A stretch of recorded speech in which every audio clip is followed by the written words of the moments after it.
नमस्कार मेरे प्यारे दोस्तों। मैं हूं प्राध्यापक डॉक्टर राजेंद्र रघुवीर Deshpande from Pune, Maharashtra state, India. मैं आप सबका मेरे आयुर्वेद एकेडमी यूट्यूब चैनल में सहर्ष स्वागत करता हूं। आज मैं आपको एक महत्वपूर्ण बात बताने वाला हूं जिसका नाम है याददाश्त, मेमोरी बढ़ाने के लिए 7 इंपॉर्टेंट तरीके कौन से हम इस्तेमाल कर सकते हैं। तो इसके बारे में आज चर्चा करेंगे क्योंकि ये बच्चों से लेकर यह तरुण युवा वर्ग तक यह प्रॉब्लम अभी ज्यादा बढ़ रही है कि लोग बोल रहे हैं कि सर शंख पुष्पी सिरप ले लूं क्या, ब्राह्मी घृत ले लूं क्या। तो इसके साथ आपको क्या करना पड़ेगा, तो ये 7 तरीके आप अच्छी तरह से समझाने की कोशिश कीजिए। तो याददाश्त बढ़ाने के 7 तरीके में से पहला है स्क्रीन टाइम आपका कम होना चाहिए। यहाँ देखिए 3 बच्चे, ये कंप्यूटर पर है, मोबाइल पर है, ये मोबाइल पर है। तो इससे क्या हो जाता है, हमारा जो मस्तिष्क है, ब्रेन है, वो थक जाता है। और जब ब्रेन थक जाएगा तो मेमोरी आपकी कैसी बढ़ेगी। दूसरा तरीका है आपकी दिमाग की बैटरी को रिचार्ज करना है। जैसे हम मोबाइल फोन रिचार्ज करते हैं, कंप्यूटर रिचार्ज करते हैं, तो इसी के साथ साथ हमारी दिमाग, ब्रेन जो है, उसकी बैटरी रिचार्ज करने के लिए कम से कम 6 घंटे की अच्छी सी नींद रात को आपको लेनी ही लेनी पड़ेगी। ठीक है। याददाश्त बढ़ाने के तीसरा तरीका, सूर्योदय के समय लगभग उठने का आप प्रयास कीजिए। क्योंकि आप जल्दी सोएंगे तो जल्दी उठ पाएंगे, लेट सोएंगे तो लेट उठना, मतलब जल्दी उठना नामुमकिन है। तो अच्छी तरह से रात को 10 बजे तक सो जाइए, तो पहाटे में आपको सुबह में अच्छी तरह से याद, मतलब जाग आ जाएगी। तो ध्यान का लिए ये सर्वोत्तम पीरियड माना जाता है सनराइज के टाइम। ध्यान से क्या हो जाता है, एकाग्रता में सुधार होता है। और एकाग्रता में कंसंट्रेशन जब आपका बढ़ जाएगा तो अपने आप अंडरस्टैंडिंग, रिटेंशन, याददाश्त में सुधार आ जाएगा।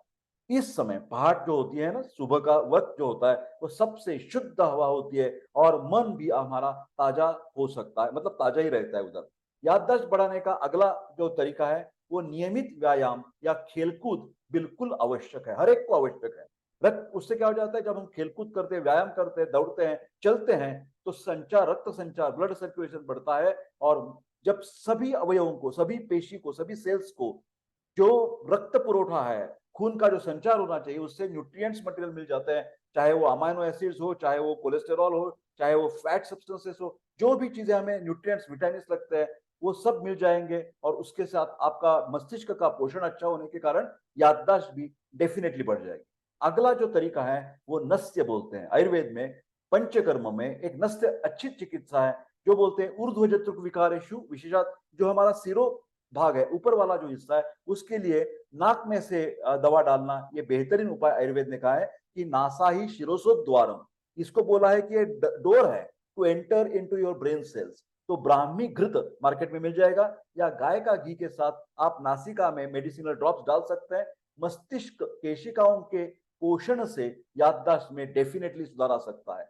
इसके साथ अगला तरीका है शिरो अभ्यंग करना है आपको, मतलब हेयर हेड मसाज अच्छी तरह से करना है। और शिरो पीचू, मतलब यहाँ पर तेल का एक स्वाब भी रखना है। दोनों पिक्चर्स आपके सामने। इससे क्या हो जाता है कि जो वात प्रकोप है, क्योंकि वात प्रकोप में ज्यादा हलचल होती है, और जब ज्यादा हलचल है तो हमारी जो अंडरस्टैंडिंग है, जो रिटेंशन है, वो निकल जाएगा। तो वात प्रकोप के कारण हमारी याददाश्त चली जाती है, कम होती है। तो उसको ठहराना है, हमें हमें कफ बढ़ाना है और वात को शमन करना है, वात का शमन करना है। जो प्रकोपित हुआ है, मेंटल स्ट्रेस है, उसके प्रकोपित हो जाता है, तो वो कम करने के लिए तेल का मतलब, स्नेहन का मतलब, मसाज का मतलब, ये वात को हमें शांति दिलाना है, और ये इससे हो सकता है। याददाश्त बढ़ाने का आखिरी तरीका है राजसिक और तामसिक भोजन से हमें बचना चाहिए। जो ज्यादा तीखा होता है, हाँ, ज्यादा गार्लिक एंड ऑनियंस हम लेते हैं, तो उससे इरिटेशन बढ़ जाता है, माइंड इधर उधर घूमने लगता है, एम्बिशियस हो जाते हैं, काम, क्रोध, लोभ, मोह, मद मत्सर षड रिपु में बढ़ावा आता है। तामसिक से आलस्य आ जाता है, डिप्रेशन आ जाता है, नैराश्य आ जाता है। तो ये तामसिक आहार भी अच्छा नहीं है। तो जब फ्रेशली कुक्ड फूड जिसको बोलते हैं, और ग्रीन लीफी वेजिटेबल्स हैं, फ्रूट्स हैं, दूध है, घी है, इस सब को हम सात्विक आहार बोलते हैं। दाल है, चावल है। तो मेरे प्यारे दोस्तों, आप समझे गए होंगे कि इतने सादे सिंपल तरीके अपनाने से आपकी जो मेमोरी है वो डेफिनेटली बढ़ेगी, और आपको याददाश्त अच्छी तरह से आखिर दिन तक चलती रहेगी। मेरे प्यारे दोस्तों, मिलते हैं ऐसी तरह से ऐसे वीडियो में। तब तक स्वस्थ रहे, खुश रहे। I wish all the best and take care.